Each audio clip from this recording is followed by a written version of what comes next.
Be to our hearts our deepest desires. Be to our minds our fullest expression. Be to our wills our truest aim, as we open ourselves to receiving and sharing the gift of your grace. Amen. So one of the many things that it means to be a person of faith is that we get to draw on a long memory. We inherit an enormous body of the stories and testimonies of our ancestors in the faith. And this is a tremendous resource that we can draw on for wisdom and inspiration and challenge for our lives and times as we seek to know God for ourselves and to grow into who God has created us to be and has called us to be in the precious and the urgent moments of our lives. So we draw on the tradition of our faith, even as we bring our own needs to that tradition, our own creativity to that tradition, to bear in how we interpret our tradition and help it to evolve like any vital living thing evolves. To the new things that our God may be doing and calling us to do. So especially in times of storms and trouble, it's wise to be deeply rooted in whichever great ancestors of our faith may be especially helpful in guiding us to living with integrity. So I invite you all to this project. Whose life example from the past can help you to find the encouragement and the challenge and the faith that you need to be receiving right now? I genuinely want to know. I'm curious who comes to your mind and to your heart with that question. Kind of whose example from the past? Either someone who's famous, someone who's not famous, someone who's helped to shape your life personally or that you know about through stories and testimonies. So I'm willing to bet that a lot of the people who come to our minds and our hearts with this question have displayed moral courage. They're people of integrity on behalf of love and justice and compassion in the face of great challenges. I'm willing to bet that there are people who have been guided by deep faith in the living God, in having that integrity and moral courage. So I invite us to remember them, to share their stories. I would be curious and interested to hear from you who comes to your mind and your heart. So the particular saint, the particular great ancestor of the faith that I invite us to learn from today, we've already been introduced to by Chris, Harriet Tubman. Harriet Tubman was a person of great moral courage, of integrity, on behalf of love and justice and compassion in the face of great challenges. And she was guided by deep faith in a living God. So Harriet Tubman was born in Maryland in 1822. We'll see an icon of her from a great series of kind of contemporary icons by Mary Hall called Dancing Saints. So she has all these great images of saints dancing. So Harriet Tubman was born in Maryland in 1822 with the name Araminta Ross. That was her birth name. And she was born into the condition of chattel slavery in the United States. So a man named Edward Brodess legally owned her because he legally owned her mother. And this meant that he was able to control every aspect of their lives and to profit from their forced unpaid labor. And Araminta suffered under this condition of enslavement, under a system that did not recognize her humanity, but rather treated her and her people like things, like commodities. And this was legally justified in our country because of racist beliefs. So Araminta endured a tremendous hardship because of her enslavement, and this included being forcibly separated from members of her family and suffering punishments. And she survived a terrible head injury that almost killed her at the hands of a slave owner. So Araminta married at the age of 22, which is when she took her husband's last name, Tubman, and that's when she decided to change her first name to Harriet after her mother. And then a few years after that, Harriet Tubman undertook her famous daring escape. And she had been quietly preparing for this by gathering knowledge and social connections that would help her. And for several years prior, she had been receiving visions and dreams that assured her that God was leading her to her escape. So Tubman fled into the wilderness, and she succeeded in making it to the free state of Pennsylvania, where she was able to start a free life for herself in Philadelphia. But she didn't settle down. Tubman soon joined a network of folks who were helping others to escape slavery. And this was known as the Underground Railroad. And this was organized by free black folks and abolitionist white folks. So as a conductor of the Underground Railroad, Tubman worked with others, and she headed back south into danger to get first members of her family and friends. And she relied on the experience that she had and savvy and a whole lot of courage to bring them to safety. And then after that, she kept coming back and kept leading people out of bondage and through the wilderness to freedom. And to do this, and to keep doing this, Harriet Tubman demonstrated tremendous courage, tremendous physical courage, as well as moral courage. And she demonstrated tremendous intelligence and toughness and savviness. She became a master of disguises and guile, and there's some terrific stories about how she kind of tricked people and eluded people who were pursuing them. She was a master of wilderness navigation and survival. She had a vast knowledge of edible and medicinal plants. She was adept at wildcraft and at reading the landscape and the skies, of course. And she also became a master of psychology and of organizing, because this was a difficult operation that involved a lot of people. And through all of this, according to her own telling, Harriet Tubman was animated and sustained by a profound and active faith in God. And a lot of folks started to call her Moses. Because like Moses, she was helping lead her people out of the condition of slavery through the wilderness to freedom.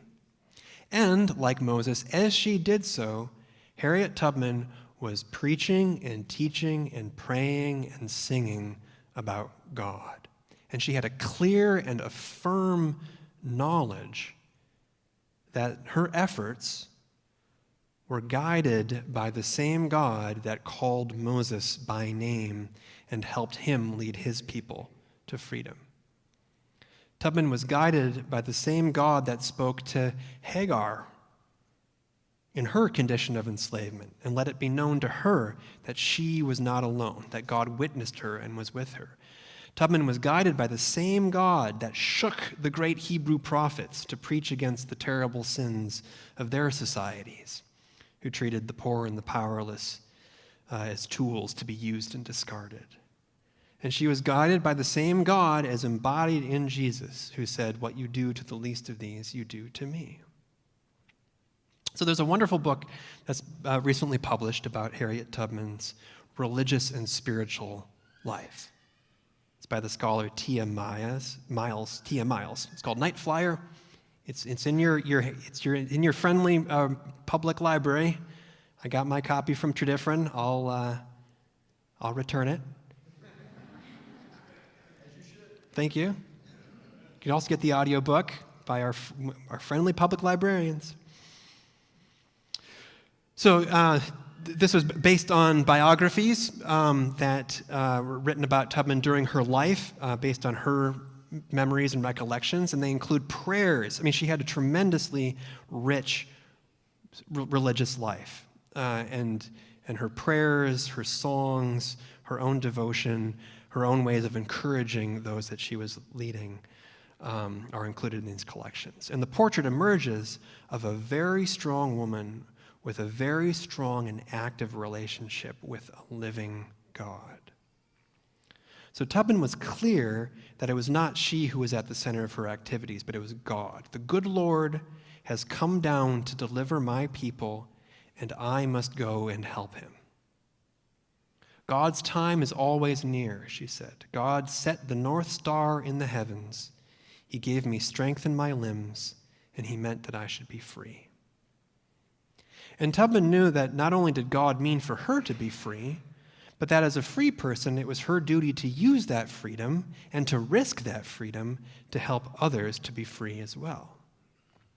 As Tia Miles put it, she believed it was God's intention that all people should live in freedom, and she ardently felt enlisted in this higher cause.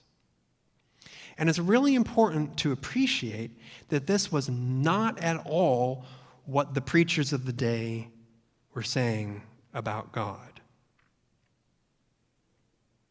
It's not what they were saying about Harriet Tubman and her people. God, in the mouths of all of the authorities at the time, was used to sanction the brutality of the social order as somehow natural. They taught that God had decreed a racial hierarchy and domination. This was the prevailing belief. And so it took a special kind of genius that we find in the African American Christian tradition and we find in the white abolitionist tradition, a special kind of genius to pierce through the lies of the dominant and dominating religion, to see clearly into a higher moral and natural order. And it's important to appreciate this. Harriet believed she had divinely endowed rights, even as the lowest category of person, a subhuman category, divinely ordained rights. God was on her side. And for that reason, she believed she would prevail, and she did. But she did not prevail without a terrible struggle. In the U.S. Civil War, Tubman's amazing. In the Civil War, she served as a scout and a spy. Collected intelligence. She's kind of understood to be the first woman to lead a group of people in a military operation in U.S. history. And then after the Emancipation Proclamation and the Union victory in the Civil War, she then joined the movement to win the vote for women, the women's suffrage movement. And then when she bought a house for herself in Auburn, New York, it quickly became, she turned it into a communal home for anyone who needed a home. It was full of all manner of folks with disabilities and ailments, or for one reason or another, who needed a home. So Tubman's worldview, as Tia Miles sums it up, was one of responsible freedom. And I like this phrase, responsible freedom, that recognized that living in liberty required tending spirits. It required soothing hearts. It required putting food on the table. Every person had innate value and deserved care in the eyes of Harriet, who attempted to view the world through the lens of her God as an almighty helper. So I offer this as a religious view that can guide and inspire all of us in whatever stage and station of life we are in. So the danger of looking to a life like Harriet Tubman's is that we judge ourselves against it in a belittling kind of way. This is a heroic and epic life that, who can aspire to that kind of level of courage?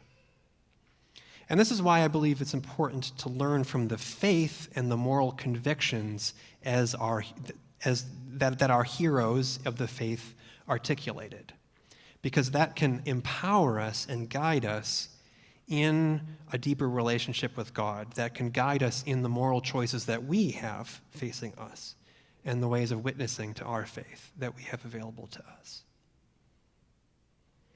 Harriet Tubman fought for the ability of all God's creatures to share this earth in freedom and dignity, as Miles puts.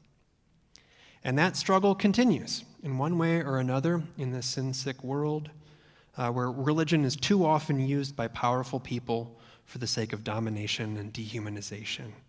And far too many people are deprived of the essentials for the flourishing of life and of liberty and of the pursuit of happiness. And every generation needs to remember and to rediscover the God who spoke to the prophets, the God manifest through Jesus, the God who guided the saints and our great ancestors, the still speaking God, as we say, who calls us each by name and calls us each to be and to do our best in our lives and our times to be fellow workers on behalf of our God of love and justice and liberation. And for that, I give thanks to God.